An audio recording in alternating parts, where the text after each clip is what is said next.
Day 4। Doctor आखिर कैसे confirm करते हैं कि किसी को ट्रांसवर्स माइग्रेनिस है। कल हमने जाना कि इस बीमारी के सिम्टम्स कितने नॉर्मल होते हैं, कंफ्यूजिंग होते हैं, डराने वाले होते हैं, लेकिन सबसे मुश्किल चीज़ होती है समय पर बीमारी को पकड़ना। क्योंकि शुरुआत में किसी को अंदाज़ा ही नहीं होता कि शरीर के अंदर इतनी बड़ी प्रॉब्लम चल रही है। मेरे साथ भी कुछ ऐसे ही हुआ था। पहले लगा कि बॉडी थोड़ा अलग फील कर रही है, लेकिन धीरे धीरे एहसास होने लगा मामला थोड़ा नॉर्मल नहीं है, थोड़ा गड़बड़ है। तब डॉक्टर ने कई टेस्ट करने शुरू किए और फिर आया सबसे इम्पोर्टेंट टेस्ट, एमआरआई। एमआरआई में स्पाइनल कॉर्ड की डिटेल तस्वीर खींची जाती है।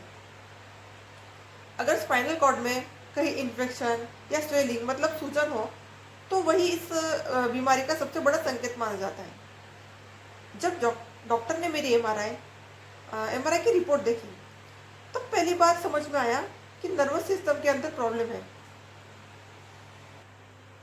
जब मेरी एमआरआई रिपोर्ट आई तो मेरी प्रॉब्लम शुरू हो चुकी थी। उस पर डर भी लगा था, क्योंकि उस समय तक मैंने इस बीमारी का नाम भी कभी नहीं सुना था। मेरी पूरी फैमिली ने कभी नहीं सुना था। लेकिन सिर्फ एमआरआई से ही क्लियर नहीं हो सकता कि ये बीमारी है, इसलिए ब्लड टेस्ट और बहुत सारे टेस्ट किए गए ताकि ये पता लगाया जा सके कि इसके पीछे इन्फेक्शन, ऑटोइम्यून इशू या कोई और दूसरी वजह तो नहीं। क्योंकि कई बार ब्लड टेस्ट या इम्यून सिस्टम की गलती से खुद की नर्वस सिस्टम खुद के टिश्यू को नुकसान पहुंचाने लगती है। सबसे बड़ी परेशानी यह है कि शुरुआत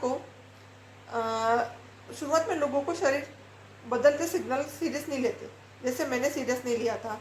मुझे लगा था कि मुझे ज़्यादा प्रॉब्लम नहीं हुआ था, बस थोड़ा सा हल्का सा कमर में दर्द। मुझे लगा था कि थोड़ी थकान की वजह से हुआ होगा। कोई इसे कमजोरी समझता है, क्योंकि स्ट्रेस और कोई छोटी प्रॉब्लम मानकर इग्नोर कर देते हैं लोग, जैसे मैंने किया था। मैंने भी शुरुआत में यही सोचा था कि लेकिन सच ये है, शरीर अचानक बिना वजह बदलने लगे। चलते चलते कहीं अलग चलते चलते थक जाना, अलग लगे, बॉडी पहले जैसे रिस्पॉन्स ना करे, तो उसे कभी हल्के में मत लेना।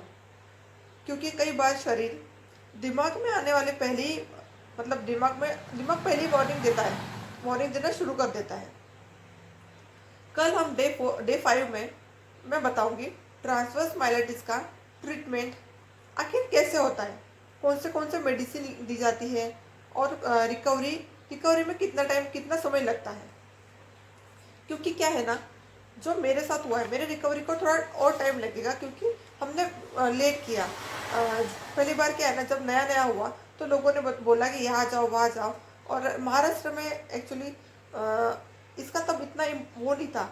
मैं आई थिंक पहली या दूसरी पेशेंट हूँ, आई थिंक ट्रांसवर्स माइलेटिस की। मैं जो आपको बता रही हूँ आपने भी कभी नहीं सुना होगा, इसलिए मैं चाहती हूँ ये इन्फॉर्मेशन ज़्यादा से ज़्यादा लोगों तक पहुँचे, ताकि लोगों को ज़्यादा तकलीफ ना हो। लोग पहले ही डॉक्टर के पास जाके इलाज करें। मेरे वीडियो को ज़्यादा से ज़्यादा शेयर करिए, लाइक करिए, कमेंट करिए। धन्यवाद।